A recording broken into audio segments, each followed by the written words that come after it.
여호수아서 강의 34번째 시간인데 마지막 시간입니다. 마지막 시간. 제가 이제 강해를 지금 다 맞춰가고 있는 이때에 제가 전도사로 섬길 때 담임 목사님이셨던 저 지금 충정교회 일산 충정교회 옥성성 목사님께서 책을 한 권 보내주셨어요. 이렇게 우편으로. 근데 여호수아서를 강해한 것을 책으로 만들어가지고 책을 내셨더라고요. 그걸 저에게 보내주셨어요. 두툼한 하드 양장본으로 만드셔가지고 책을 저에게 보내주셨습니다. 그래서 제가 너무 감사해가지고 이제 문자를 보내고 그냥 시작할 때 책이 나왔으면 얼마나 좋았을까. 한 두세 편 읽어봤어요. 다 읽어보지 않고 두세 편 읽어봤는데 읽어보고 야 이게 똑같은 본문을 가지고 설교를 하는데 어찌 이렇게 설교를 다르게 할까. 너무 달라요. 완전히 달라졌던 거는 주제도 다르고 그래서 하여튼 똑같이 여호수아서를 교회마다 들어도 목사가 누구냐에 따라서 전혀 다른 설교를 하는구나 그런 생각을 갖게 됐습니다. 오늘 이제 이 강해를 한 지 34번째 시간 마지막 시간이 됐는데 오늘 이제 이 강해를 마치면서 하나님께서 오늘 이 마지막 시간에도 이제까지 베풀어 주셨던 은혜 이상으로 은혜를 베풀어 주실 줄로 믿습니다. 이 마치고는 뭐 할까 좀 고민 중에 있어요.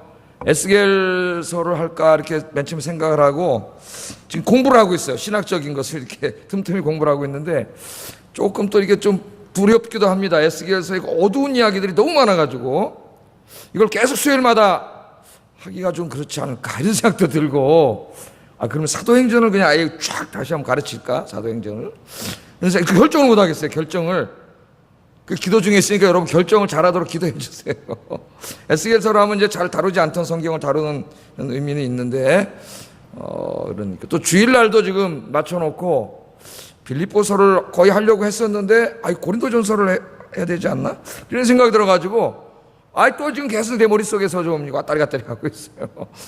우리 교회에 요때 딱 맞는 말씀을 잘 정할 수 있도록 여러분 기도해 주시기 바랍니다. 여러분 하여튼 어느 걸 선택해도 하나님의 말씀이지만은 여러분 기도해 주세요. 오늘 이제 이 마지막 말씀을 제가 제목을 장례식이라고 정해봤습니다. 장례식. 이 목사님은 은혜로다 이렇게 정했어요. 제목으로 보니까 은혜로다. 내가 설교 다 준비하고 조금 아까 한번 읽어봤는데 은혜로다 이렇게 정했더라고. 죽기까지 이제까지 살아온 과정에 보는 방점을 두고 설교를 했더라고요. 보니까 저는 이 죽음 자체를 왜 다루고 있는가에 방점을 두고 설교를 하니까 전혀 다른 설교가 나와요. 자, 오늘 이 말씀을 보면은 제가 제목을 왜 장례식이라고 정했죠? 오늘 여호수아의 제일 마지막 부분이 장례식으로 끝납니다. 장례식. 희한해요. 다른 성경에 그런 성경이 없는데 여호수아의 마지막 부분이 세 사람의 장례식으로 마지막을 마치고 있어요. 이 성경을. 그래서 저는 거기에 좀 생각을 해봤어요. 왜 이 성경을 장례식으로 마쳤을까? 거기에 좀 저는 생각을 해봤습니다. 누구누구 장례식이 나와요, 지금 여기. 여호수아. 몇 살까지 살았어요? 110세까지 살았고. 그 다음에 장례식은 좀 이상한 장례식이에요. 500년 전에 죽은 사람인데 그 유해를 가져다가 유고를 가져다가 두 번째 장례식을 하는 요셉의 장례식인데 이거는 몇 년 살았어요, 요셉은? 본문에 안 나오니까 모르겠죠. 창세기 7 몇 년 살았어요? 110세까지 살았어요, 양반도. 똑같이 110년. 한번 도전해 보실랍니까? 110년에? 예? 지금 110세 사는 사람 있어요, 진짜로. 110세까지 살았어요. 그 다음에 또 한 사람 누구냐면 이제 대제사장이었던 엘르아살, 그러니까 아론의 아들이죠. 그러니까 모세의 뭐가 돼요? 모세의 조카가 되겠죠. 모세의 조카. 이 대제사장 엘르아살의 장례식입니다. 이 세 가지 장례식으로 여호수아서가 갑자기 이렇게 맞춰지고 있어요. 여러분들 장례식에 많이 가시잖아요. 교인들은 장례식에 많이 가시는 것 같아요. 장례식 가면 다른 사람처럼 그냥 문상하고 떠들다 오는 게 아니라 우리 교인들은 장례식에 가면은 설교를 들어야 돼요. 예배를 드리고 그럼 목사님들이 가가지고 이 죽음에 대해서 설교를 하십니다. 죽음에 대해서 설교를 많이 들어보셨을 거예요. 저는 장례식 설교 준비를 안 해요. 이 머릿속에 한 10몇 편의 장례식 설교가 있어요, 여기에. 그래가지고 가면서 여기서 조합을 해가지고 분이 그때 그 집안과 형편에 맞게 그냥 막 나와요, 여기서. 이 하드디스크에 꽉 차 있어가지고 그냥 막 나와. 하도 많이 해가지고 장례식 설교가. 자, 여러분 장례식 가면 무슨 생각하세요? 무슨 생각이 드세요? 예? 무슨 생각이 드십니까? 목사들이 주로 뭐라 그래요? 예? 나도 언젠가는 죽는 날이 있구나. 저분이 이렇게 돌아가셨는데, 나랑 함께 신앙생활하던 저분이 돌아가셨는데, 저분이 가셨다고 하는 것은 결국 나도 언제인지는 모르지만, 그날이 언제인지는 몰라요, 아무도. 내일일 수도 있어요. 오늘 밤일 수도 있고, 자다가 갈 수도 있어요. 자다가 가는 분도 많아요. 건강한데 자다가 그냥 심장마비로 가는 분도. 난 여러 명 봤어요. 그런 장례식도 내가 치렀고, 젊은 분이 어린애 3명 나이도가 아버지인데 자다가 심장마비로 심근경색을 앓고 있다가 아침에 분이 보니까 남편 죽었어요. 그런 경우도 장례식 제가 가봤, 안타까운 그런 장례식도 가봤고, 또 부모가 자식을 앞세운 부모님들의 정말 너무 힘들죠. 그런 장례식 하기가. 그런 장례식도 가봤고, 가는데 뭐 순서가 없습니다. 다 올 때는 다 순서대로 왔지만은 갈 때는 여기 누가 먼저 갈지 아무도 몰라요. 여기 있는 분들이. 가서 우리가 느끼는 게, 나도 언젠가는 죽는 날이 있구나. 저는 그렇게 생각을 해요. 내 언젠가 죽겠구나. 이제 이거 가까이 오는구나, 죽는 날이. 이게 죽으면 그냥 끝나는 게 아니라 하나님 앞에 서야 한다는 것을 생각하게 되죠. 하나님 앞에 서서 나의 한평생에 대해서 하나님과 결산을 해야 돼. 하나님의 이 백보자 심판대 앞에 서가지고 재판을 받아야 돼요. 내 한평생에 대해. 난 특별히 목사로 부름을 받았기 때문에 이 목회자로서 내가 이 사명을 어떻게 감당하는가에 따라서 하나님한테 이게 지금 꾸중 들을 수도 있고, 이거 지금 그런 자리에 서야 돼요. 그런 생각을 하면서, 그 남은 인생을 이렇게 가야 되는데, 하나님이 건강 주실 때 더 열심히 좀 주님 일을 하면서 살아야 되겠다. 그렇게 살다 가야 되겠다. 인생 낭비하면 안 되겠다. 그런 생각을 저는 갖습니다. 여러분은 어떤 생각을 가지세요? 장례식 가면 무슨 생각 나세요? 아무 생각 안 하세요? 그냥 슬프세요? 한번 여러분 생각해 보시기 바랍니다. 오늘 우리가 이 여호수아와 엘르아살, 요셉의 장례식에 참석했어요. 지금 제가 장례식 집례할 날입니다. 오늘 집례, 세 사람의 죽음에 대해서 장례식 집례를 할 날이에요. 이 장례식에 여러분이 오셨어요. 이 시간이 여러분 자신의 인생을 되돌아보고, 내 남은 인생을 몇 년이 될지 모르지만은 이걸 어떻게 살 것인가, 여러분 이제 이거 생각하셔야 돼요. 진짜로 어떻게 살 것인가를 결정하고 결심할 수 있는 그런 복된 시간이 되기를 주의 이름으로 축복합니다. 자, 가나안 땅을 다 점령하고 땅 분배를 다 마치고 이제 하나님만 섬기며 살자. 세겜에다가 여호수아가 다 모아놨죠. 여호수아가 마지막 죽기 전에 한 일이 뭐예요? 모든 이스라엘 백성들 모아놓고 이 땅에서 가나안 사람들처럼 살면 안 됩니다. 하나님, 여호와 하나님만 예배하고 하나님만 섬기며 살아야 됩니다. 여러분들은 하나님의 말씀대로 살아야 됩니다. 이걸 강조했죠. 그리고 택하라 그랬어요. 이방신들을 택할지 하나님을 택할든지 지금 택해라. 그랬더니 이스라엘 백성들이 뭐라 그랬어요? 하나님을 택하겠다 그랬죠. 여호수아도 나와 내 집은 여호와를 택하겠노라. 그래서 온 백성들이 세겜 땅에 모여가지고 남은 인생을 하나님을 잘 섬기고 하나님 말씀에 순종하며 살겠습니다. 그렇게 다 다짐을 했어요. 언약갱신이라 그래요. 언약갱신. 모세와 맺은 언약을 다시 새롭게 하는 언약갱신식을 다 마쳤습니다. 그것이 이제 여호수아의 공식적인 사역의 마지막. 참 훌륭한 분이에요. 그러니까 죽음을 앞두면 자기 죽기 바쁜데 남아있는 백성들이 하나님 섬기며 사는 것을 걱정하고 그걸 다짐하고 죽었다는 걸 봐서 정말 훌륭한 사람인데, 자, 이 서약을 다 마친 후 이 지도자들의 죽음을 알리는 것으로 여호수아서를 끝낸다 그랬어요. 지금 29절 30절 한번 읽어보겠습니다. 시작.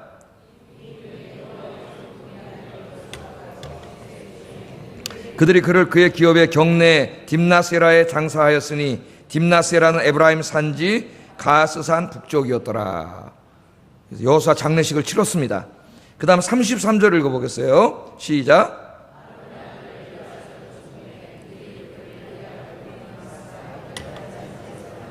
장사하였더라. 오늘 계속 반복되는 게 뭐예요? 장사하였더라. 조금 색다른 장례식이지만은 여호수아 저자는 요셉의 두 번째 장례식도 이야기합니다. 장례식이라 그래요. 500년 전에 죽은 사람인데 그 유해를 가져와 가지고 다시 장례식하는 거죠. 32절 읽어보겠습니다. 시작.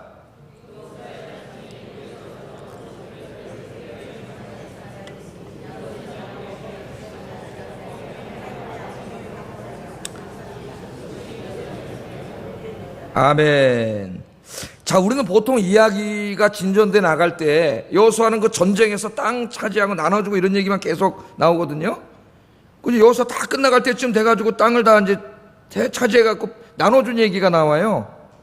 그럼 이제 그 땅에서 하나님만 잘 믿고 섬기겠습니다 다짐하는 얘기가 나오면은 그 다음에 이제 그 사람들이 그 땅에서 행복하게 사는 얘기가 나와야 되는데, 보통 소설이나 이제 이런 걸 하면 이 여호수아는 갑자기 그런 얘기 하나도 하지 않고 갑자기 딱 시간이 흘렀고 이제 누가요? 그 시대를 이끌어갔던 지도자들이 갑자기 죽었다는 얘기를 하고 그 사람들 장례식 얘기를 하고 딱 끝나버립니다. 여호수아가 좀 독특하죠. 예? 우리 독자들은 한참 기대를 해요. 야, 이제 하나님 주신 땅, 약속의 땅에 들어가서 여기서 하나님 잘 섬기면서 행복하게 사는 이야기가 나와야 될 것 같은데 그런 얘기 하나도 나오지 않고 갑자기 제일 마지막 끝부분에 와가지고 이 시대에 지도했던 지도자의 죽음을 이야기하고 여호수아가 갑자기 이렇게 끝나고 있습니다. 저는 이 설교를 준비하면서 왜 이렇게 했을까 이거 생각해 봤어요. 왜 이렇게 여호수아 저자가 그런 얘기를 하지 않고 갑자기 땅을 다 차지해가지고 이제 막 집 생겼죠, 땅 생겼죠, 막 그죠, 가축 생겼죠, 막 먹고 살만하죠, 행복하죠, 막 이런 때에 갑자기 이 지도자들의 죽음에 대해서 이야기하고 여호수아를 끝내는가, 그렇게 한번 생각을 해봤는데 어떤 메시지를 전달하려고 그랬을까? 어떤 메시지를? 저는 이렇게 생각을 했습니다. 인간은 유한한 존재다. 인간은 누구라고요? 유한한 존재. 그러므로 이 땅에서 분배받은 땅, 저 땅을 지금 굉장히 좋아하고 있는데 그 땅을 영원히 소유할 수 없고, 그것은 우리의 영원한 소유가 될 수 없고 우리의 소망도 될 수 없다. 그것을 가르치고 있어요. 그들의 죽음을 통해서. 여러분 생각해 보세요. 이 사람들 땅이 있던 사람이 땅 없던 사람들이에요. 광야길을 그냥 지나오던 사람들입니다.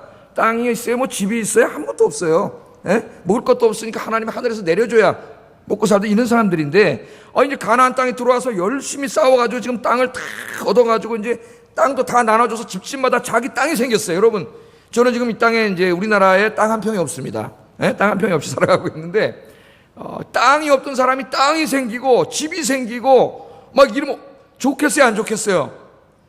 너무 좋겠지만, 야, 이제 좀 살만해졌다 그러면 뭐 어떤 생각이 들어요? 막 이 땅에서 막 천년 만년 이제 행복하게 살아야지. 그런 생각이 들 거 아니에요. 그런 생각이 들 즈음에 그런 행복한 이야기가 나와야 될 즈음에 갑자기 여호수아 저자는 지도자들의 죽음에 대해서 이야기를 함으로써 우리가 이 땅의 것들을 영원히 소유할 수 없고 가나안 땅이 우리의 영원한 소유가 될 수 없음을 우리에게 이야기합니다. 그렇게 함으로 여호수아는 하나님의 백성들은 단지 이 땅의 것들이 아니라 더 궁극적인 것들을 추구하며 살아야 한다는 것을 교훈하고 있습니다. 잘못하면 하나님이 주신 그 땅에 너무 집중을 해가지고 하나님이 주신 것들에 너무 폭 빠져가지고 누구를 잊어먹을 수 있어요? 하나님을 잊어먹고 하나님이 준비하신 영원한 나라, 하나님 나라를 잊어버릴 수가 있어요. 이 여호수아 저자가 우리에게 그것을 깨닫게 하는 거예요. 깨닫게.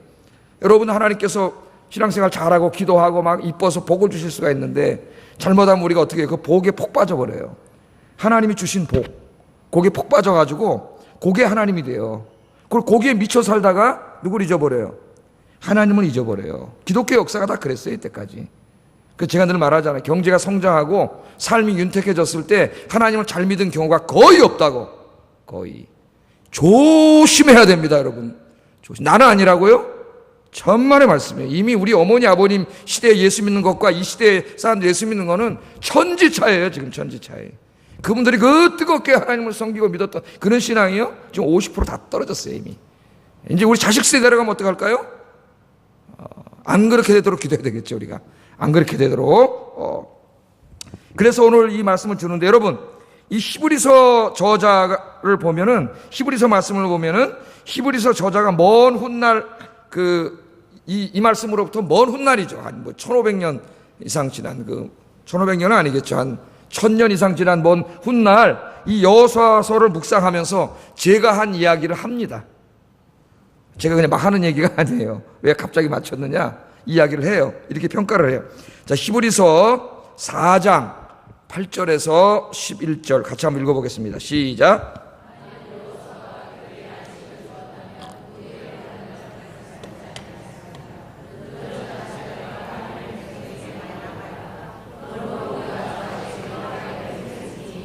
이는 누구든지 저 수종하지 아니하는 본에 빠지지 않게 하려 함이라. 아멘. 자, 이걸 보세요. 지금 그 땅이 없었어요. 광야길 40년 안식이 없습니다. 갔다 또 일어나 또 아침에 일어나면 텐트 걷어갖고 또 가야 되고 텐트 걷어서 또 가야 되고 이랬죠. 가나안 땅에 들어가서도 안식이 없었어요. 계속 싸워야 돼. 계속 싸워서 얻었어요. 이제 하나님 땅을 주셨어요. 이제 안식하게 됐습니다. 안식, 좀 쉬게 됐어요. 안식하게 됐어요. 자칫 잘못하면 사람들이 빠져가지고 이게 진짜 하나님이 주시는 영원한 안식인 줄로 착각할 수가 있어요. 착각. 그래서 오늘 히브리서 저자가 이렇게 얘기하는데, 하나님께서는 이스라엘 백성들에게 땅을 주셨다. 땅을 주셨다. 그래서 광야 유랑 생활, 가나안 떠돌이 생활을 끝내고 안식할 수 있었다. 그렇게 말을 합니다. 그러나 하나님의 백성들은 착각하면 안 된다는 거예요. 이 땅은 우리가 영원히 안식할 곳이 아니라는 것입니다. 우리가 살고 있는 이 땅은 영원히 안식할 곳이 아니에요. 우리가 영원히 안식을 누릴 곳은 이곳이 아니라는 것입니다. 하나님께서는 우리가 영원히 하나님 안에서 안식할 곳을 준비하고 계세요. 물론 그것이 이 땅이겠지만은 이 형태는 아니에요. 지금 우리가 누리고 있는 이런 것들이 아니에요. 그러므로 하나님의 백성들은 이 땅에서 하나님께서 허락하신 임시적인 안식처에서 안식을 누리되, 지금 여러분에게 주신 집과 직장과 돈과 그 일시적인 거, 일시적인 거 착각하지 마세요, 여러분. 그거 많이 모으면 막 더 행복할 것 같아요. 착각하지 마세요. 그 일시적인 것, 그런 것을 빠지면 안 되고 하나님 주실 영원한 안식이 남아있다는 거예요. 지금 히브리서 저자가 그러잖아요. 아직 그 안식에 우리 들어가지 못했어요. 그 영원한 안식이 남아있기 때문에 여기서 하나님 주신 것들을 편안하게 살다 죽으려고 그러면 안 되고, 그 안식에 들어가기 위해서 어떻게 하라 그랬어요? 힘쓰라 그랬잖아요. 힘쓰라. 아멘. 이걸 잊으면 안 됩니다, 여러분. 여러분 기도 들으시고요. 하나님이 좀 쉴 수 있는 집도 주시고 뭐 돈도 좀 주시고 그랬을 수 있어요. 그랬더니 아우 편안하다. 하나님 돈도 주시고 야 이 세상 시큰 즐기자 그러고 놀러 다니고 맨날 이런 큰 코 다친다는 거예요, 여러분. 그렇게 살면 안 되고 이건 일시적인 것에 불과하고, 정말 하나님이 주신 영원한 안식에 우리가 들어가지 못했는데 거기에 들어가기 위해서 힘써라 그래서 힘써라. 오늘 히브리서 저자가 우리에게 그렇게 이야기하고 있습니다. 그러므로 하나님의 백성들은 이 땅에서 하나님께서 허락하신 임시적인 안식처에서 안식을 누리되 여기에 몰입하면 안 되고 하나님이 주실 영원한 안식을 바라보면서 영원한 안식에 들어가기를 힘쓰는 삶을 살라고 오늘 성경은 우리에게 말씀합니다. 그래서 갑자기 땅 다 분배해 준 다음에 죽음에 대해서 이야기하는 거예요. 네가 이 땅을 영원히 갖지 못하니까 착각하지 말아라 그 말이에요. 여기 다 죽는다는 거예요. 너도 좀 이따 죽는다는 거예요. 여호수아도 죽고 엘르아살도 죽고 요셉은 이미 죽었고 다 죽는다는 거예요. 네가 죽는데 그 땅을 어떻게 영원히 소유할 수 있냐는 거예요. 오늘 하나님께서 그것을 우리에게 깨닫게 해줍니다. 그래서 여호수아 저자는 이것을 깨닫게 하기 위해서 우리를 장례식으로 오늘 초청을 하고, 땅을 나눠줘서 다 부자가 되고 행복하게 사는 그 중요한 시점에 갑자기 죽음 이야기를 하고 장례식을 치르고 있는 거예요. 장례식. 안 죽을 분 있습니까? 여기 안 죽을 분. 나는 안 죽으리라. 저도 지금 생각해 보면 제가 죽는다는 게 실감이 안 나요. 안 죽을 것 같아요, 지금. 제가. 근데 안 죽나요? 다 죽죠. 저는 옛날에 어렸을 때 어떻게 기도했냐면 우리 식구들 중에 한 사람도 육신적인 죽음을 당하지 않고 죽기 전에 주님이 오시옵소서. 정말 이렇게 기도했어요. 그렇게 이루어질 거라고 생각하고 기도했어요. 주님이 오시기 전에 우리 가족 하나도 안 죽고 다 살아있는 상태에서 주님을 영접할 수 있게 해주세요. 그런데 벌써 우리 어머님 돌아가셨잖아요. 돌아가셨고 우리 장모님 다 돌아가셨고, 우리 함께 신앙생활하던 분 제가 한 15년 전을 되돌아보면은 그때 오셔서 연세 드셨던 분들 제가 볼 때 한 40-50명이 돌아가셨거나 지금 한 10명 정도는 또 몸이 약해서 교회 못 나오고 계시고 그렇게 된 것 같아요. 손꼽아 보면 벌써 뭐 그 정도 다 가셨어요. 우리도 모르게 한 명 두 명 가시다 보니까 다 우리 곁을 이렇게 떠나가셨어요.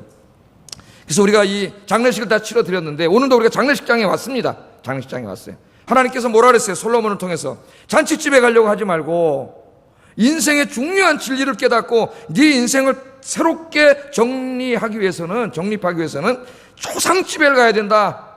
우리 전도서에서 배웠죠? 초상집. 한번 이 전도서 7장 2절 말씀 한번 읽어보겠습니다. 시작.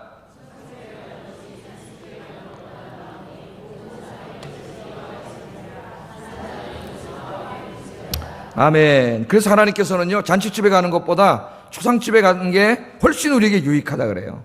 초상집에 가는 게 유익하다. 왜 그렇죠? 잔치집에 가면 즐겁습니다. 음식도 많습니다. 노래도 있고 춤도 있습니다. 가까운 사람끼리 모여서 담소를 나누고 즐거운 시간을 갖습니다. 그래서 사람들은 초상집보다는 잔치집에 가고 싶어요. 잔치집에. 예? 그러나 잔치집에는 중요한 것이 없다는 거예요. 하나님이. 웃음도 있고 즐거움도 있고 음식도 있고 재미있고, 그런데 정말 인생에 우리에게 교훈을 주는 중요한 게 없어요. 그게 뭐가 없는 거예요? 거기는 우리의 삶을 되돌아보고 남은 삶을 바라보는 진지함이 없다, 그렇게 말합니다. 웃음은 있지만 인생에 대한 깊은 반성이 없다는 겁니다. 잔치집은 그날 하루 우리에게 웃음과 즐거움을 주지만 우리 인생에 대한 성찰을 주지 못한다는 거예요. 그러면 우리 인생의 근본적이고 본질적인 문제를 보기 위해서는 어디로 가야 되느냐? 초상집에 가야 되네. 초상집. 오늘 우리가 장례식장에 왔잖아요. 지금 여호수아 장례식을 치르고 있어요. 예? 제가 설교한다고 생각을 해보세요. 초상집에 가라고 말씀하세요. 왜 초상집에 가야 되냐? 거기에 인생의 진리가 있어요. 진리. 불변하는 진리. 우리 인간이 타락한 다음에 절대 변할 수 없는 모든 사람에게 보편적인 진리. 그게 뭡니까? 죽음입니다. 죽음. 저 사람이 지금 죽었는데 나도 죽는다는 거예요. 잊지 마세요, 여러분. 나도 죽는다. 예? 모든 사람은 반드시 죽는다는 겁니다. 그래서 하나님께서 모든 사람의 끝이 이와 같이 됨이라. 산 자는 이것을 마음에 둘지어다. 지금 전도서에 이렇게 말하잖아요. 모든 사람의 끝이 이와 같이 되니까 지금 죽지 않고 살아있는 사람, 네가 죽는다는 걸 마음에 두고 살아라는 거예요. 두 가지를 강조합니다. 하나님이. 너는 죽는다. 아유, 오늘 목사 교회 갔더니 맨날 죽는다는 얘기만 하고 심란해 죽겠네. 여러분, 심란해도 이게 죽음 앞에 직면해야 돼요. 회피하면 안 돼요, 여러분. 인간은 다 죽는다. 나도 죽는다. 그리고 내가 언젠가는 죽는다는 걸 마음에 간직하고 살아라. 그렇게 하나님 말씀하시잖아요. 지금 이걸 생각하라는 거예요. 생각. 예? 사랑하는 사람이 죽는 것은 슬프고 고통스럽습니다. 우리가 이 땅에 사는 동안 가장 슬프고 고통스러운 일이 뭐냐? 사랑하는 사람 먼저 떠나보내는 거예요. 인간의 고통 중에 상실의 고통만큼 큰 고통은 없습니다. 그러나 이 가장 고통스럽고 슬픈 죽음이 우리에게 매우 중요한 인생의 진리를 가르쳐주는 유익이 된다는 거예요. 우리는 사랑하는 사람의 죽음을 통해서 무엇을 깨닫냐면 언젠가는 나도 죽는다는 사실을 깨닫게 되고, 그래서 그 죽음 앞에서 인생이 짧고 참 더덥구나. 예? 내가 영원한 존재가 아니라 유한한 존재이구나. 아, 내가 남은 인생을 어떻게 살지? 이렇게 나에게 깨닫게 한다는 거예요. 추상집에 가면은.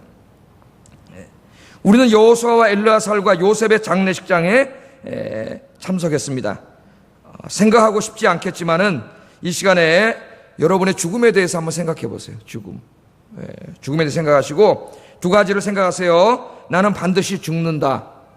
이거 하나 생각하셔야 되고요. 또 하나는 뭐냐면은 죽은 후에는 하나님 앞에 가서 내 인생을 결산해야 된다는 거 생각하셔야 돼요. 두 가지를.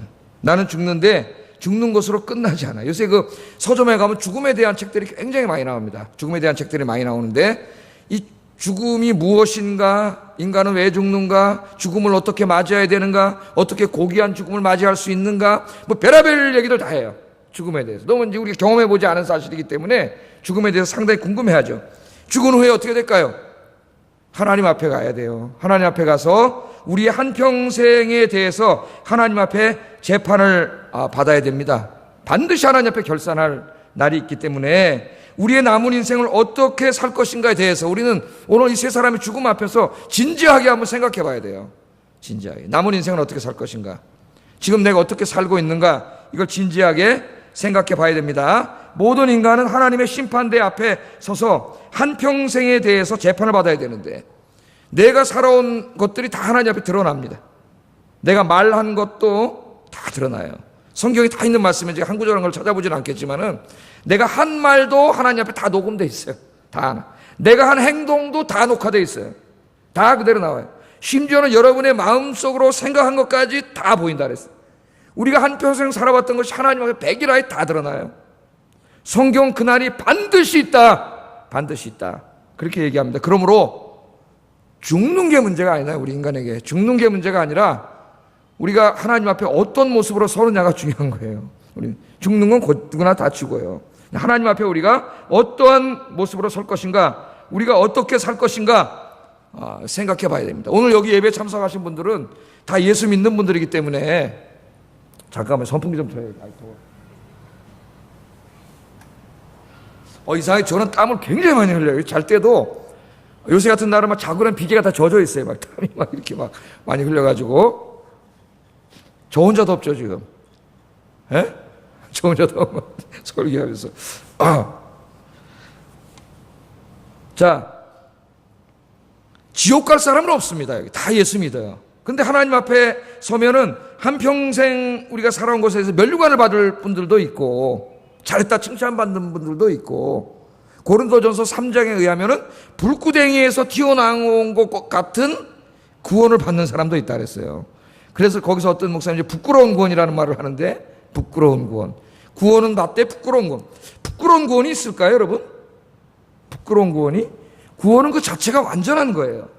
완전한 거기 때문에 구원을 받았는데 구원이 부끄러운 구원?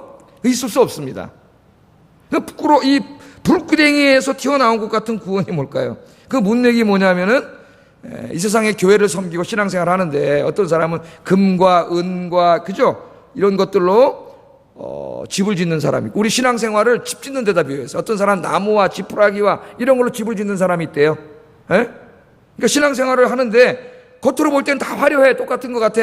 근데 하나님 앞에 서면 어떻게 한다고? 하나님 불로 시험을 한다 그랬어요. 불로. 이 사람이 진짜 한평생 교회 다니면서 교회를 섬겼는데 진짜로 진실하게 섬겼는지 아니면 거짓으로 섬겼는지 한번 보자 그랬고 불 시험을 한다 그랬어요. 하나님이. 그럼 불로 지나가야 돼. 불이 쑥 지나가면 어떻게 되겠어요? 금과 은은 더 반짝반짝 빛나겠죠. 예? 이건 진짜로 잘 섬긴 사람이에요. 근데 이 나무하고 지푸라기 이런 걸로 만든 사람은 화려해 보이는데 불이 지나가면 어떻게 돼요? 다 불타버리죠. 그 불구덩이에 다 불타버리는데 그 불구덩이에서 튀어나온 사람처럼 구원을 받는데요. 그런 막 껌정도 묻고 막 옷은 다 타고 막 이런 상태에 나오니까 그게 부끄러운 구원이라 했는데 구원은 부끄러운 구원이 없어요. 그게 뭐냐면은 우리가 하나님 앞에 한평생 교회에서 뭐 어디에서든지 살아온 그것들이 하나님 앞에 다 드러나는 거예요. 다 드러나는 거예요. 그래서 진실로 하나님을 섬긴 사람들에게는 그것들이 다 드러나기 때문에 그게 영광이 되는 거예요. 그날 영광이 되는 거예요. 그러나 이거 막 사람 눈 속이고 뒤에서 막 쿵짝쿵짝 죄 짓고 맨날 이렇게 교회를 섬겨 살아왔던 사람은 이 부끄러운 모습이 다 드러나기 때문에 얼마나 부끄럽겠어요. 구원이 부끄러운 게 아니라 그게 드러나니까 하나님의 은혜로 예수 믿어서 구원은 받았지만 그게 다 드러나니까 그냥 불구덩이 튀어나온 사람처럼 그 시커먼 껌적 있는 것처럼 그 모습이 다 드러나니까 부끄러운 거예요. 부끄러운 거예요. 그래서 여러분 죽는 거 두려워하지 맙시다 이제. 저도 어떨 때 죽는다 그러면 하나도 안 무섭다가 어느 날은 갑자기 죽는다 그러면 좀 이상할 때가 있어요. 좀 이렇게 화장터 가서 나를 다 태워가지고 없어져. 좀 이상한 게 있어요. 그런데 죽는 거 무서워하지 말고 죽으면 어디 가야지? 하나님 앞에 가고, 예? 하나님 앞에 심판을 받는다는 거. 하나님 앞에 내가 어떠한 모습으로 설 것인가? 그것을 두려워하면서 오늘도 하루하루 살아가시는 여러분 되기를 주의 이름으로 축복합니다. 그래서 우리 그리스도인들은 절대로 믿지 않는 사람들처럼 이 땅의 것들에 지나치게 집중해서 살면 안 된다는 거예요. 그래서 오늘 장례식을 보여주는 거예요. 땅을 나눠준 다음에 여기에 집중하지 말라. 네가 죽을 운명이, 넌 반드시 죽는데 좀 있으면 죽을 놈이 왜 이거 갖지도 못할 거 가져가지도 못할 거 이거 집중하면 안 된다는 거예요. 세상 사람들은 이렇게 살지 않습니까? 우리는 지나치게 그런 거 집중하면 안 되고 하나님을 향한 비전과 꿈을 가지고 하나님이 주신 그 아름다운 꿈, 비전 그걸 이루기 위해서 살아야 된다는 거예요. 우리가 여러분 가슴을 불태우고 있는 게 뭡니까 여러분? 예수 믿은 다음에도 여전히 이 땅에서 창고 크게 짓고 농사 잘 된 것 여기다 쌓아놓고 여기다 모아놓고 여기다 쌓아놓고 이렇게 생각하고 산다면은 자기를 돌아봐야 됩니다. 진짜로 하나님 앞에 설 날 어떻게 하려고 그러는지. 하나님 앞에 내가 너한테 이거 주의를 하라고 준 건 뭐했냐? 아유, 제가 이거 창고 크게 짓고요. 여기저기 짱 박아놓고 다 돈 쓰다가요. 자식 새끼 다 물려주고 왔습니다, 하나님. 그럼 하나님 뭐라 할 것 같아요? 얘 이놈의 새끼 지옥이나 가라 할 것 같아요, 내가 볼 때. 예? 그렇게 살면 정말 희망이 없는 인생이 되는 거예요. 근데 마지막 시대에 모든 사람이 그렇게 산다 그러잖아요. 누가복음, 그 유명한 누가복음 17장 26절 32절. 같이 한번 읽어보겠습니다. 유명한 말씀이죠. 읽어보겠어요. 시작.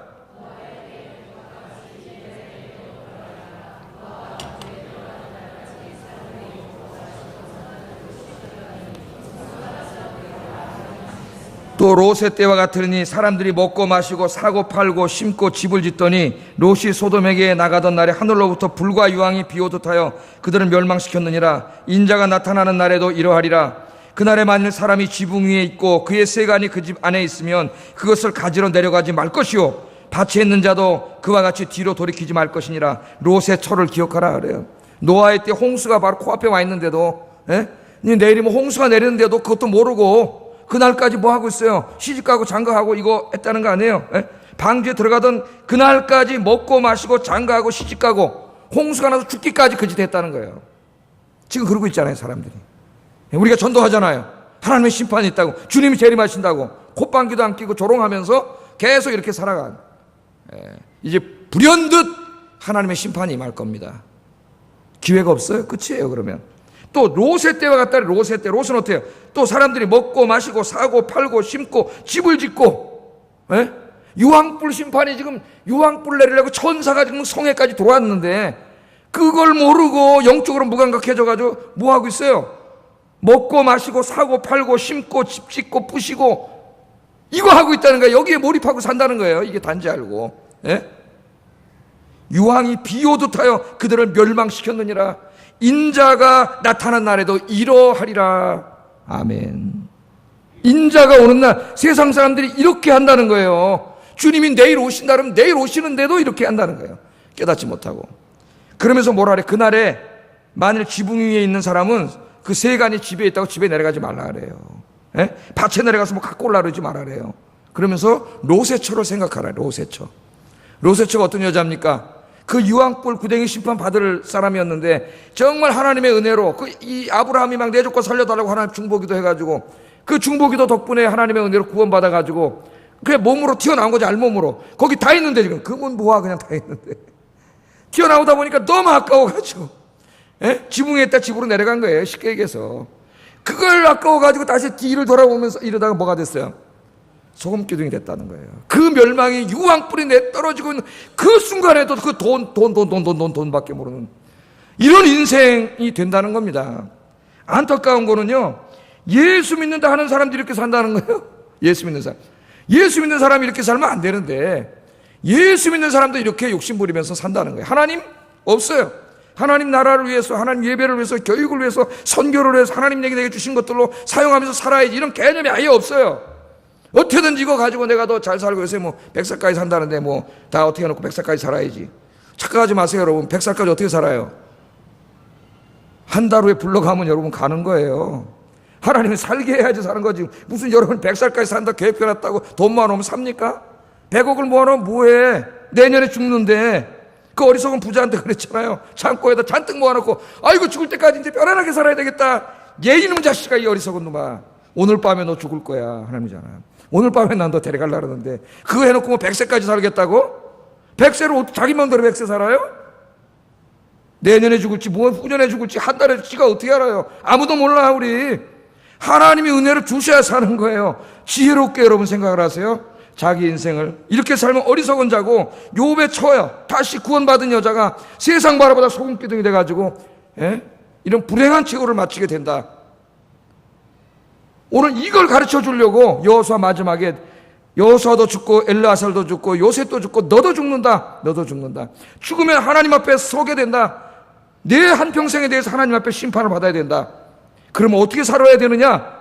오늘 우리에게 이야기하고 있는 겁니다. 하나님이 깨닫지 못하니까 유황불이 지금 여기 와 있는데도 깨닫지 못하고 홍수가 지금 여기 와 있는데도 깨닫지 못하고 불이 타고 있는데도 깨닫지 못하고 뒤돌아보는 이 어리석은 그리스도인들에게 하나님께서는 다시 강력하게 이야기하는 거예요. 그렇게 하지 말라고. 그렇게 하지 말라고. 여러분, 우리 인간이 이 땅을 살아가는데 사실 제가 어떤 텔레비 드라마를 보다 보니까 그렇게 많은 게 필요하지 않습니다. 욕심을 부려서 그렇죠. 우리 인간이 이 땅에 살아가는데 그렇게 많은 게 필요하지 않아요. 욕심 때문에 불행해지는 거예요. 나보다 좀 더 많이 가진 사람, 좋은 거 입은 사람, 뭐 좋은 집에 사는 사람, 좋은 차 타는 사람 맨날 이렇게 바라봐. 어떤 텔레비전 프로를 보니까요, TVN인가 이런 프로인데 맨날 뭐 하냐면은 연예인 얘기해요. 뭐 시집 잘 가서 부자 된 연예인 탑5, 뭐 장가 잘 가서 한 연예인 탑5, 뭐 금숟가락 물고 태어난 연예인 탑5. 얘기가 맨날 뭐냐, 뭐해서 얼마나 돈을 얼마 벌었고, 어떻게 얼마 돈, 그러니까 거기에 탑 10은 돈 제일 많이 번 놈이 하여튼 간에. 예? 뭐 송혜교가 어디서 미국의 아파트 30억짜리 사갖고 있고, 뭐 이수만이가 100억 부동산을 가지고 있고, 이 세금 조사해봐야 돼. 한번 뒤로 조사해가지고, 지금 조세 포탈해가지고 괜찮은지. 예? 맨날 이런 얘기를 하면서, 그러니까 그걸 쳐다보면서 또, 어휴, 쟤는 송혜교는 어떻게 해갖고, 내가 이렇게 생각해봤어요. 저거 어떻게 돈을 저렇게 많이 벌었냐? 근데 우리 딸한테 물어봤습니다. 아니, 송혜교가 뭐해서 이렇게 돈을 많이 벌었어? 아니, 중국 가서 엄청 벌었잖아. 예? 그걸 보면서 또 부러워하면서 또, 야, 그런 쓰레기 같은 방송 보지도 마세요. 그 쓰레기 같은 얘기, 쓰레기 같은 얘기. 예? 쓰레기 같은, 방송국이 너무 많아지다 보니까 이 쓰레기 같은 얘기를 해요. 그런 거 보면서 또 거기 같이 거기에 그 바울이 다 똥 같은 거라고 우리에게 가르쳐 줬는데 그것도 똥부대기 들어가가지고 또, 나는 왜 이러냐 이러고 제발 이렇게 살지 않기를 주의 이름으로 축복합니다. 그 다 필요 없어요. 정말 우리가 하나님 믿으면서 우리가 이 땅에 살 그렇게 많은 게 필요하지 않더라고요. 예? 욕심 부리지 마세요, 여러분.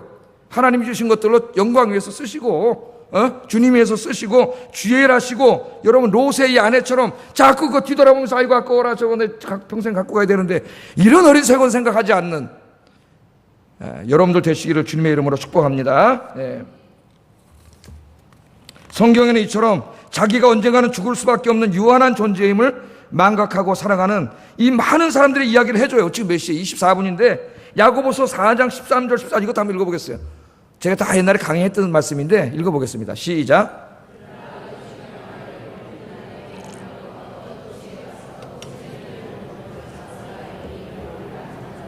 내일 일은 너희가 알지 못하는도다. 너희 생명이 무엇이냐? 너희는 잠깐 보이다가 없어지는 안개니라.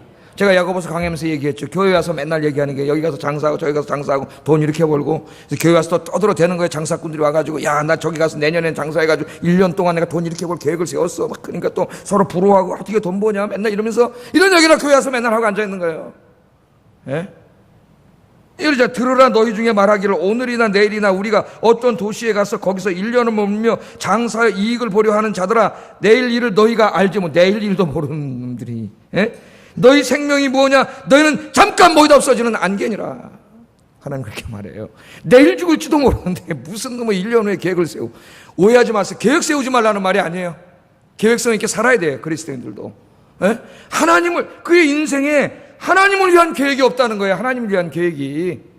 하나님을 위한 계획이 있습니까, 여러분 인생에? 예? 내가 주의 몸된 교회를 위해서 어떻게 섬기고, 내가 끝까지 몇 명을 전도하고, 내 주변에 있는 사람들 얼마 누구누구는 꼭 전도해야 되고. 여러분, 하나님을 위한 계획이 있나요, 여러분? 이 사람들의 뭐가 잘못된 거예요? 이 사람들의 관심 속에는 하나님을 위한 계획이 없어요. 하나님이 맡겨주신 교회를 섬기고 봉사하고 내 주변에 믿지 않는 수많은 사람들을 주님께로 인도해서 전도하고 하나님의 나라 이 땅에 확장해 나가고, 이런 하나님을 향한 계획과 비전과 꿈이 없어요. 맨날 이 마음속에 돈 어떻게 벌고 더 모으고 이거밖에 없는 사람들이에요. 이거밖에 없는 사람들. 예? 어리석은 자들이에요. 인생이 잠깐 보이다 없어지는 안개인 줄을 왜 모르느냐. 여러분, 하나님 여러분 인생 안개와 같은 자들이에요. 우리는 잠깐 있다 없어질 안개입니다. 여러분 잊지 마시고 오늘 이 말씀을 깨달으면서, 오늘 갑자기 다 이 사람도 죽고 이 사람도 죽고 이 사람도 죽고 장사 지내는 오늘 장례식에 여러분이 참석하셨는데, 오늘 여기 와서 깨달으세요. 나도 언젠가는 죽는다. 자, 따라하겠습니다. 나도 언젠가는 죽는다. 죽은 다음에는 하나님의 심판대 앞에 서게 된다. 그러면 어떻게 살지? 율동까지 하세요. 그러면 어떻게 살지? 어떻게 살지? 예? 생각해야 돼요. 여러분, 그 로댕에 생각하는 사람 있잖아요. 유명한 생각하는 사람. 이거 어디서 생각하는 것 같아요? 지옥문 앞에서 생각하고 있는 거예요. 지옥문 앞에서 지옥불을 막 떨어지는 사람들을 보면서 이게 지금 고민하고 있는 거예요. 여러분, 예? 여러분도 고민하셔야 돼요. 이제부터 어떻게 살 건가? 내가 몇 년을 더 살 건가? 내게 하나님 주신 모든 것들, 내가 가지고 있는 이 모든 자원을 가지고 내가 뭘 하면 살 것인가? 오늘부터 정말 깊이 고민하는 이 시간 되기를, 이 장례식 예배가 되기를 주의 이름으로 축복합니다. 자, 어떻게 살아야 되느냐? 오늘 31절에 우리 가르쳐줘요. 31절 이렇게 살아라고. 같이 한번 읽어보겠습니다. 시작.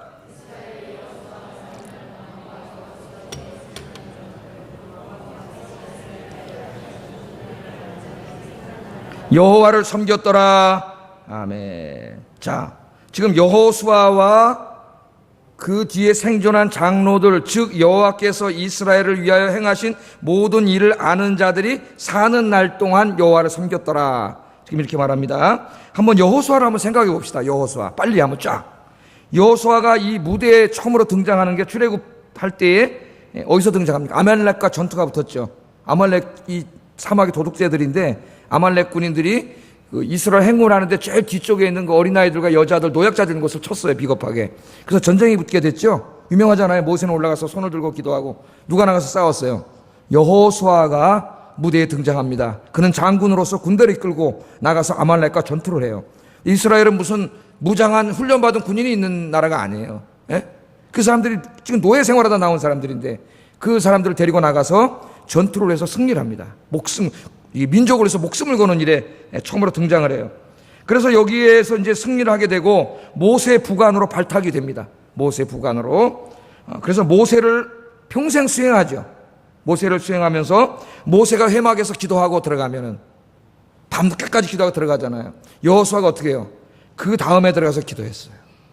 가서 졸린데 자야지 그러지 않고 모세가 기도 끝날 때까지 기다렸다가 여호수아가 들어가서 기도했습니다.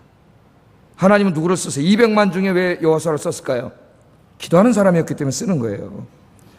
기도하시기를 주의 이름으로 축복합니다. 우리 저 두 친구가 지금 저기 앉아 있는데 한빈이하고 원호하고 앉아 있는데 이 친구들 하여튼 주일날도 둘이 하여튼 단짝인 것 같아요. 저기 둘이 앉아 성경 읽기도 또 한빈이가 같이 가르치는 것 같아요. 토요일 날 성경 읽기도 하고 있더라고요. 성경 읽기도 가르치고 또 새벽 기도도 옛날에 원호가 나올 때는 같이 나오고 근데 이제 원호가 방학하면 또 새벽 기도 나오겠다 그랬어요. 엄마보다 나은 것 같아. 예? 새벽 목사 이제 방학하면 새벽 기도 나오겠습니다. 그럼 축구도 또 같이 축구. 우리 축구 삼총사 해야 되겠다. 축구 삼총사. 축구 삼총사. 축구도 같이 해요. 기도하세요. 기도하면은 하나님이 언젠가 여러분 들어서 크게 쓰실 줄로 믿습니다. 내가 지금 돌아보면은 기도하는 사람 써요. 지금 얼마 전에도 그 페이스북에 이제 한 후배인데 그 당시 가정이 어려워서 서초동에 가면 옛날에 딱 그 비닐하우스가 많았어요. 꽃 이렇게 그 비닐하우스에 살면서 인문계도 못 가고 공고를 가가지고 그런 친구가 있습니다. 근데 이분이 신앙생활 너무 잘해 친구가. 예? 어려서부터 하나님 잘 섬기고 봉사 이렇게 기도하고 그러더니 난 이제 늦게 나중에 이렇게 보니까 안수 집사가 됐더라고요. 근데 벌써 뭐 제가 듣기로는 뭐 집도 두 채고 뭐 이렇게 다 이거 컴퓨터 관련 어를 하면서 이렇게 돈을 많이 벌었다고 들었는데 지지난주인가 보니까는 딱 올라왔는데 제가 장로가 되게 됐습니다. 기도해 주세요. 그래서 내가 답을 달았어요. 재홍아 축하. 훌륭한 장로로 잘 섬기라고. 몇 년 후인지 잘 기억이 안 나는데 좀 후배예요. 그 장로님이 되셔가지고 지금 돌이켜 보면은 그때 보면 진짜 뭐 선배들 다 이렇게 좀 좋은 인문계 다니고 다 대학 가고 이럴 때 그렇게 공고 나오고 이렇게 했는데 그냥 그런 어려운 가운데서 기도하고 하나님 의지하고 사니까 지금 보니까 제일 잘 된 사람 중에 하나가 됐더라고. 할렐루야. 인생은 몰라요. 인생은 하나님이 붙잡아 주셔야 되는 거야. 내가 보니까. 내가 그 당시 동기 친구들 다 이렇게 지금 보면 뭐 좋은 대학 나온 친구도 있고 다 그렇게 됐지만은 지금 보면 그래도 그때 하나님 붙잡고 기도하고 봉사한 친구들이 다 복을 받았어요. 네? 다 복을 받았어요. 얼마 전에 지금 놀러 왔던 제 여자친구 애들도 보면 다 시집 잘 가서 분당에 살고 지금 다 복을 받았더라고. 하나님 앞에. 예, 하나님이 이 여호수아 기도하는 사람이니까 기도하는 사람을 하나님이 쓴 거예요. 가데스바네아에서 가나안 땅 정탐할 때 12명의 정탐꾼 중에 한 사람으로 목숨을 걸고 또 여호수아가 정탐하러 갔다가 10명은 부정적인 얘기하는데 갈렙과 두 사람이 긍정적인 얘기를 하면서 하나님이 도와주시면 능히 이길 수 있습니다. 그럼 믿음의 태도를 여호수아가 보이잖아요. 여호수아 죽은 다음에는 이스라엘의 지도자가 됩니다. 이 사람이 요단강을 건넜고 여리고성 전투를 하고 아이성 전투를 하고 이후 모든 가나안 족속들을 몰아내고 가나안을 정복하는 지도자가 돼서 이 지도자 사역을 감당합니다. 특히 아모리 연합군과 전투할 때는 태양이 넘어가려고 그러니까 태양이 넘어가면 불리해지니까 기도를 하는데 뭐라고 기도를 해요? 하나님 앞에 태양을 멈춰주세요. 태양아 기브온 골짜기에 머물러라. 달아 아얄론 골짜기에 머물러라. 나 같은 놈은 죽어도 그런 기도 못하겠어요. 그런 믿음이 어디서 나왔는지 사실은 이제 지구가 멈추는 거죠. 관찰자 입장에서 얘기했기 때문에 태양이 멈추고 하나님이 그 기도를 들으시고 믿음을 기뻐하셔서 태양이 멈췄어요. 해가 넘어가지 않아. 달이 넘어가지가 않아요. 그래서 그 전쟁에서 승리하게 된 줄로 믿습니다. 예? 이 이후에도 가나안 모든 전투에서 승리했고 가나안 땅을 정복한 후에는 제사장 엘르아살과 함께 이스라엘 12지파에게 땅을 나누어주는 일을 다 마지막까지, 예? 마지막 세상을 떠나기 전에 이스라엘 백성을 다 모아놓고 하나님 잘 섬기며 살아야 된다고 당부 또 당부. 여러분도 죽기 전에 그러고 죽으세요. 예? 자식들한테 하나님 잘 믿어야 된다고, 하나님 잘 섬겨야 된다고 지금부터 이야기하세요. 지금부터. 예? 예. 그 명령했고 이스라엘 백성들과 함께 언약갱신 다 해놓고, 예? 젊어서부터 110세에 죽기까지 한 번도 세상에 한눈 판 적이 없습니다. 여호수아는요, 다윗도 한눈 팔았어요. 바세바 그렇게 해가지고 한눈 팔았어요. 아브라함도 한눈 팔았어요. 여호수아는 아이성 때는 약간 교만해 그랬지만 한눈 판 적이 없어요. 세상에 한 번도 세상에 한눈 팔지 않았어요. 오직 젊어서부터 한평생 동안 하나님만 섬겼고 하나님께서 맡겨주신 사명만 바라보면서 한평생을 살아온 사람이 여호수아입니다. 여호수아. 그 사람이 오늘 지금 여기 장례식을 치르고 있어요. 제가 보니까요, 여호수아는 성경 인물들 중에서 하나님 앞에 가장 신실했던 사람들 중에서 으뜸 가는 사람이에요. 으뜸 가는 사람. 예? 으뜸 가는 사람.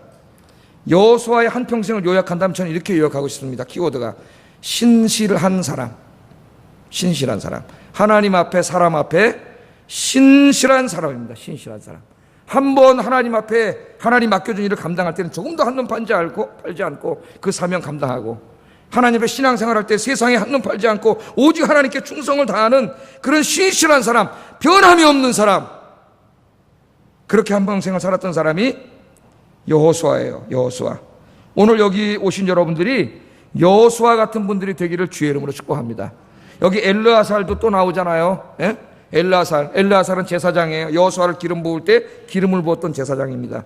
여호수아와 한 번도 갈등하지 않고 여호수아를 잘 도우면서 자기는 종교 지도자로서, 여호수아는 정치 지도자로서 함께 이스라엘을 이끌어오는 사명을 감당했고, 땅 나눠줄 때도, 예? 여호수아와 함께 힘을 합치고 지혜를 합쳐가지고 이스라엘 땅을 아무도 불평하지 않게 잘 땅을 나눠주는 모든 사역을 다 마치고 오늘 하나님 앞에 갔습니다. 또 그 다음에 보면은 무명의 장로들이 나와요. 무명의 장로들, 예? 여호수아와 엘르아살을 도와서 백성들을 신앙으로 잘 인도했던 이 사람들이 나와요. 여러분, 이들이 다 지금 이제 죽었습니다. 앞세대가 다 죽었어요. 이들이 한평생을 어떻게 살았습니까? 한평생을. 오늘 우리에게 이걸 보여줘요. 한평생을 하나님만 섬기며 살았다는 거예요. 하나님을 잘 섬기며 살았고 하나님께서 맡겨준 사명을 잘 감당하면서 그들이 살았음을 오늘 성경이 우리에게 가르쳐 줍니다. 오늘 하나님께서는 이 사람들의 장례식에 우리를 초청하시고 저와 여러분에게 이렇게 말씀하십니다. 너희들도 잠깐하면 죽는다. 그러니 남은 인생을 세상의 헛된 것들을 추구하고 즐기는데 허비하지 말고 이 사람들처럼 하나님을 잘 섬기며 살아야 한다. 특히 직분자들은 다른 교우들에게 신앙과 봉사의 모범을 보여 선한 영향력을 미쳐야 한다. 오늘 하나님이 저와 여러분에게 그렇게 말씀하세요. 이 사람들이 살아있는 동안은 이스라엘 백성들이 하나님을 잘 섬겼더라. 그렇게 말하고 있죠. 이 사람들이. 이게 무슨 말이에요? 이 사람들이 믿음으로 자기 사람들을 잘 이끌었기 때문에, 믿음의 선한 영향력을 미쳤기 때문에 다른 백성들이 한눈 팔지 않고 하나님을 잘 섬길 수 있었다는 거예요. 오늘 오신 여러분들 여기 다 직분자들입니다. 여기 다 청년부 열심히 일하는 분들이에요. 여러분들이 바로 우리 교회 안에 믿음의 선한 영향력을 미치는 여러분들 되기를 주의 이름으로 축복합니다. 여러분 때문에 실족하는 사람이 없고, 여러분 때문에 실족한 사람도 주님께로 다시 돌아오고, 여러분 때문에 구역에 잃은 양들이 다시 주님 앞으로 돌아오는 역사가 일어나기를 주의 이름으로 축복합니다. 오늘 그렇게 살았다는 거예요. 여러분도 그렇게 살라는 거예요. 그런데 여러분, 이 사람들이 죽은 다음에 어떤 일이 벌어졌는지 아세요? 사사기 2장 10절 12절 읽어보겠습니다. 사사기 시작.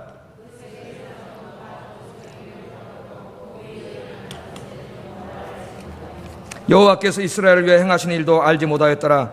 이스라엘 자손이 여호와의 목전에 악을 행하여 바알들을 섬기며 애굽 땅에서 그들을 인도하여 내신 그들의 조상들의 하나님 여호와를 버리고 다른 신들 곧 그들의 주위에 있는 백성의 신들을 따라 그들에게 절하여 여호와를 진노하시게 하였으되. 아멘. 여호수아와 이 믿음의 사람들, 믿음의 선한 영향력을 미치던 사람들이 죽으니까 더 이상 믿음에 대해서, 신앙에 대해서 가르칠 사람이 없어졌어요. 본을 보이는 사람이 없어요. 그랬더니 그 자식 세대에 가서 어떻게 했다고요? 이방신을 섬기고 여호와 하나님을 떠났다. 그렇게 이야기합니다. 하나님이 우리에게 다시 말씀하세요. 이런 일이 절대로 벌어져서는 안 된다. 그러니 우리의 다음 세대들이 하나님을 섬기는 세대가 되도록 신앙교육을 시켜야 된다는 거예요. 신앙교육을. 그렇지 않으면 사사기의 어두운 역사가 시작됩니다. 사사기는 그냥 온 게 아니에요. 사사기의 어두운 역사가 시작돼요. 며칠 전에 지금도 뉴스가 막 나오고 있지만 터키에 있는 한 음반, 우리나라 한국 사람이 운영을 하는 음반 회사가 있는데 거기 터키인들 한 20여 명이 쳐들어가가지고 다 때려부수고 폭력을 행사하고 이래가지고 외교 문제가 되고 지금 세계적인 뉴스거리가 되고 있어요. 왜 때려부셨느냐 그랬더니 지금 이슬람교의 축제 기간인 라마단 축제 기간인데 이 기간에 너희들이 어떻게 술을 먹을 수 있느냐. 아무리 이슬람교도가 아니고 외국인 할지라도. 그러면서 외치는데 보니까 그 자막으로 나온 거 보니까 이런 무슨 막 욕을 하면서 이 어떻게 이런 불경한 짓을 하냐 하면서 막 다 때려부수더라고요. 그것을 보면서 제가 좀 안타까운 마음이 들었어요. 터키라고 하는 나라에 대해서. 오늘 유로 2016 터키가 체코를 이기고 축구도 16강에 올라갔던데 이 터키는 우리 성경에서 계속 나오는 곳 아닙니까? 소아시아 7교회도 거기 다 있는, 바울이 개척한 갈라디아 교회도 거기 다 있고, 베드로가 편지 보냈던 그 갈라디아 북교회들도 다 여기 있는 교회고, 요한일서에서 삼수가 보내진 곳도 전부 터키에 있는 교회. 초대 이 사도 바울부터 예수님의 제자들이 복음 전해서 기독교로 완전히 다 퍼진 나라가 터키야, 터키. 그 이후에도 여러분 거기 비잔티움 제국이 건설되고 200~300년 이상을 기독교 문명을 꽃피운 기독교 국가가 터키입니다. 그런데 그것이 지금 95% 정도의 사람들이 이슬람교를 믿는 무슬림 지역이 됐다는, 무슬림들이 사는 지역이 됐다는 거예요. 1500년 기독교 국가가 그렇게 됐다는 걸 여러분 아셔야 돼요. 1500년 국가가. 지금 무슬림들이 사는 나라가 됐어요. 우리가 잘못하면은 그렇게 된다는 겁니다. 이미 유럽은 다른 방향에서 이렇게 됐지만 이미 유럽은 사사기 시대가 오래전에 왔어요. 유럽에 하나님 믿는 사람 별로 없습니다, 지금. 그냥 기독교의 그 껍데기 문화가 남아있을 뿐이지 거기는 성당과 교회들은 다 관광지지 예배 드리는 것이 아니에요. 무지막지한 돈을 들여가지고 다 엄청난 건물을 다 세워놨지만은 그건 관광지로 다 전락해버렸습니다. 하나님이 기뻐하는 곳이 아니에요. 다 이미 사사기 시대로 전락했어요. 하나님을 경험했던 그들의 아버지, 엄마, 할머니 세대만 해도 유럽은 기독교 국가고요. 네덜란드 같은 나라는 국민의 95%가 기독교인이었어요. 그래서 선교가 별로 필요가 없어요. 다 기독교인이기 때문에. 그래서 그때 아브라함 카이퍼라고 하는 사람이 그 파리 자유대학을 거기다 세우면서 기독교, 그 하나님 나라를 완전히 만들어버리려고 했어요. 하나님 나라를. 그게 유럽이었어요. 얼마 시간이 지나지 않았는데 지금 거의 하나님 믿는 사람이 없는 나라가 돼버렸어요. 이미 사사기 시대로 접어들었는데 지금 우리나라도 지금 글로 가고 있습니다. 우리 젊은 세대는 자꾸 예배 오지 않아요. 자꾸 빠져나가고 있습니다. 근데 지금 자꾸 한국교회 무너져가고 있어요. 지금 서구가 간 그 길을 가고 있습니다. 하나님이 오늘 이 말씀을 주시면서 저와 여러분에게 이야기합니다. 그렇게 되지 않도록 하라는 거예요. 그렇게 되지 않도록 하라. 할렐루야. 그런 게 우리 저 앞에 보이잖아요. 우리가 이걸 타산의 지석으로 삼아야 돼. 삼아야 돼. 그래서 여러분에게 문자 보내는 거예요. 오라고. 올 때 다 오세요. 웬만하면 다 데리고 오세요. 같이 오시고 같이 예배드리고. 그래서 사사기의 어두운 시대가 이 민족의 역사에 오지 않도록 하나님이 주신 이것이 이 가나안 땅으로, 영적인 가나안 땅으로 더 영적으로 융성하고 부흥하는 그런 나라가 되도록 여러분 기도하시는 여러분 되기를 주의 이름으로 축복합니다. 요셉도 보세요. 한번 요셉. 오늘 마지막 시간이니까 요셉은 죽은 지 500년 된 사람이에요. 500년. 그런데 500년이 됐는데도 500년이면 언제입니까? 우리나라 조선 초기입니다. 조선 초기 사람이에요. 그런데 이 사람이 지금도 신앙의 영향력을 미치고 있잖아요. 이 사람들에게. 그 애굽 땅에서 죽을 때 뭘 알았어요?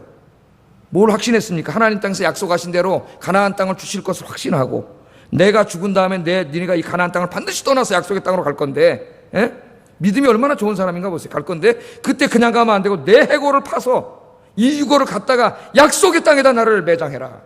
이 유언하고 죽었잖아요.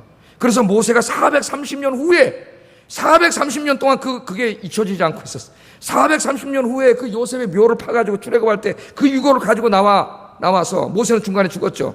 지금 다시 이 광야길 40년을 지나가지고 이 가나안 땅에 와서 점령한 다음에 지금 그 약속된 한 500년이 지난 이후에 그 요셉의 유언대로 지금 여기에 장례식을 치르고 있는 거예요. 이 장례식을 치르면서 이스라엘 사람들이 뭘 생각했을까요? 뭘 생각했을까? 예?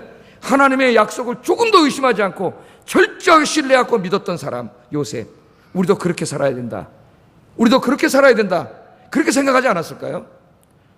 죽은 지 500년이 됐는데도 믿음의 선한 영향을 미쳤던 사람이 요셉입니다. 요셉.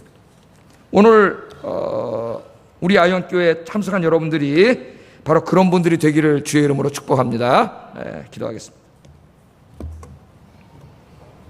오늘 우리는 세 사람의 장례식에 참여해서 두 가지를 생각해 봤습니다. 우리는 다 죽는다.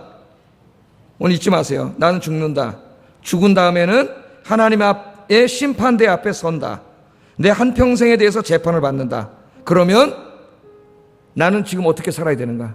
지금부터 죽을 때까지 하나님 지혜를 주시고 정말 내가 하나님을 잘 섬기고 내가 죽는 날까지 믿음의 선한 영향력을 미치며 살아가는 저의 삶이 되게 해주세요. 복음과 교회를 위해 남은 인생 주님이 주신 것들 다 헌신하며 살게 해주세요. 기도하겠습니다. 사랑하신 아버지 하나님, 오늘 우리가 세 사람의 장례식을 치렀습니다. 여호수아의 장례식을 치루었고 제사장 엘르아살의 장례식을 치루었고 또 하나님 요셉의 500년 되는 장례식을 치렀습니다. 장례식을 치르면서 하나님 우리에게 말씀합니다. 너는 반드시 죽는다. 잊지 않게 하여 주시옵소서. 두 번째는 너는 죽은 다음에 반드시 하나님의 심판대 앞에 서게 된다. 네가 한평생 살아온 삶에 대해서 재판을 받게 된다. 너의 영혼이 오늘의 삶에 달려있다. 하나님이 그렇게 말씀합니다. 우리가 이것을 가슴에 품어야 되겠습니다. 오늘 우리는 장례식장에 참여할 때마다 이 두 가지 보편적인 진리를 가슴에 품고 내가 주님 나라 갈 때까지 언제까지 살지 모르지만 몇 년을 더 살지 모르지만 몇십 년 더 살지 모르지만 내가 헛된 일에 인생을 낭비해서는 안 되겠다. 정말 하나님을 잘 섬기고 여호와 하나님만 섬기며 하나님이 나에게 맡기신 일들 그 사명을 잘 감당하며 교회를 섬기며 복음을 전하며 살아야 되겠다. 내 주변에 자신